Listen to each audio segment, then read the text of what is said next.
I only buy from local farms. Cool, but it doesn't make it acceptable to slit another individual's throat just because they're in closer proximity to you. Imagine if I murdered someone who lived near me, and then I murdered someone who lived in France. That local murder wouldn't be more acceptable than the foreign one, and in fact, it wouldn't be acceptable at all. What if I stole from someone who lived near me versus someone who lived far away? What if I kicked a dog in the head who lived near me versus a dog who lived far away? Well, I mean a local family farm. So family owned doesn't mean small or ethical. Walmart is a family business. Cargill is a family business. Nike is a family business. Tyson Foods is a family business. According to the Michigan State University Extension, very large family farms average about 2,000 acres. For reference, a football field is 1.32 acres, meaning one of these family farms is about 1,580 football fields. Is that what comes to mind when you think of family farm? Well, I mean a small local family farm. All right, well, using the same data as before, this still gives us 175 football fields worth of acreage, but I get the point. We're envisioning a small, wholesome farm with a warm family who'd never even think of causing harm to an animal. But here, all we need to do is consult the tape. But before we watch the footage, I want to highlight what these videos are not. They're not filmed by animal rights activists. They're not shot on large factory farms. And they are not presented with sad music or camera angles that would portray them in an overly negative light. What they are is DIY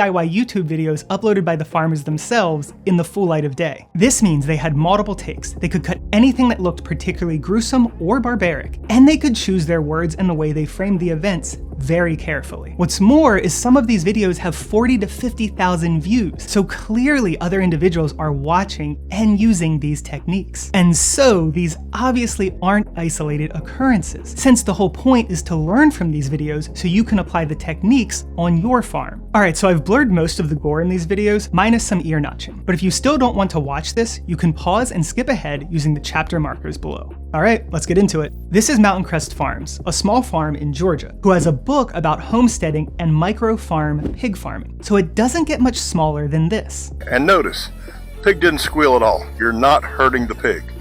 6.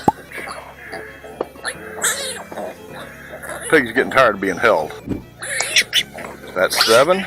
Here I think it's interesting how the pig very suddenly starts to not like being held at the exact moment that notcher tool bites a giant chunk of flesh out of his ear. In a couple ways to do this. I just try to lay him down. This guy won't open his mouth. This guy won't open his mouth. This guy won't open his mouth. Come on. He's like, I know what you're gonna do to me. He's like, I know what you're gonna do to me. He's like, I know what you're gonna do to me.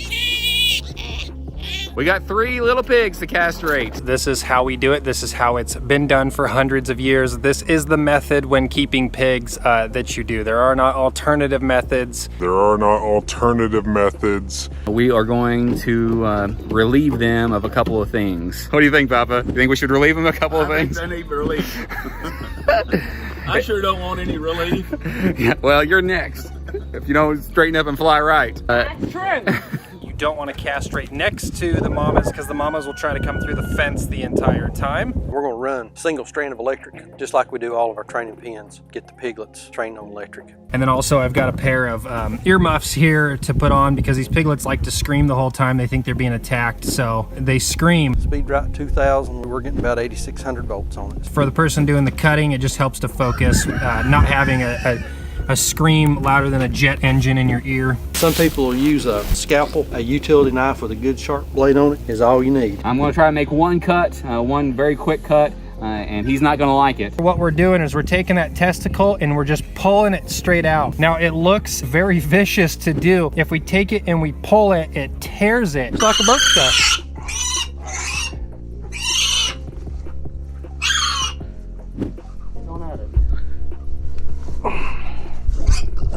No pooping now, friend. Tissue there. That's for you.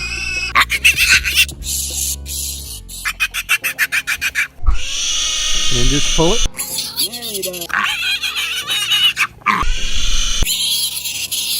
You want to just pull one steady motion, rip it, and get it done.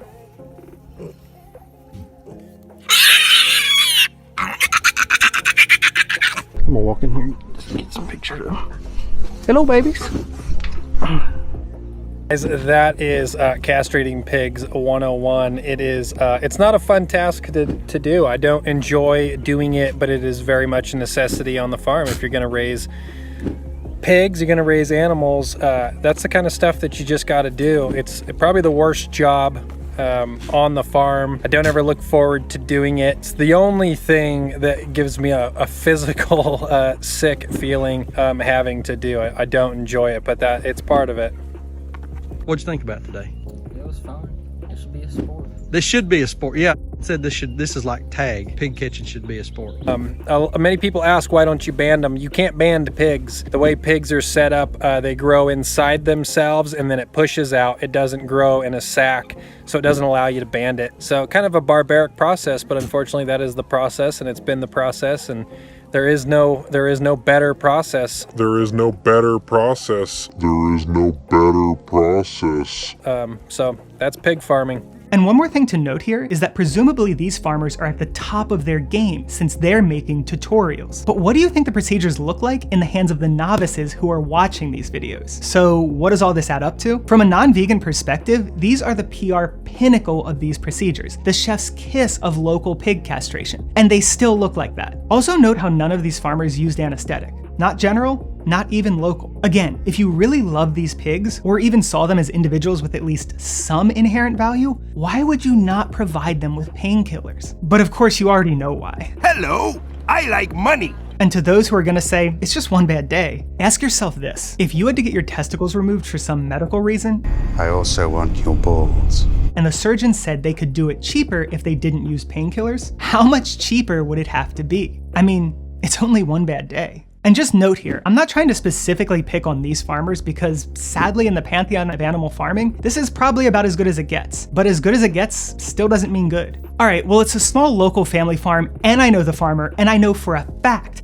they don't do any of that stuff to their animals. And that's where I get all my animal products. Okay, let's say we accept that as true. You get all your animal products from this utopian farm. Do you ever go to restaurants? Because in order to uphold this claim, you'd have to either never go to restaurants or order full vegan whenever you did. Yep, that's exactly what I do. At restaurants, I only order vegan. All right, well, I still have bad news for you. Even if a farm treats their animals well, the transport and slaughterhouses don't. Most farms, even small ones, don't slaughter animals on site. And roughly 80 to 90% of pigs suffer agonizing deaths in literal gas chambers at these slaughterhouses. Okay, well, I actually personally kill all these animals with a high-power plasma rifle while they're in a giant MRI surrounded by a team of neuroscientists who assure me that they don't feel any pain. Yeah, even here, I think we've still got a problem because the fundamental question is this. Is it ethical to kill an individual who doesn't want to die? Is it ethical to permanently turn out the lights on someone's whole reality when they have an interest in living? Is it ethical to end another sentient being's entire existence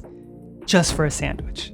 So if you enjoyed this video and want to help me make this my full-time career, check out my Patreon in the description. And shout out to Ryan O'Neill, Tom Eisenbeiss, Nutbase News, and Matthew Lara.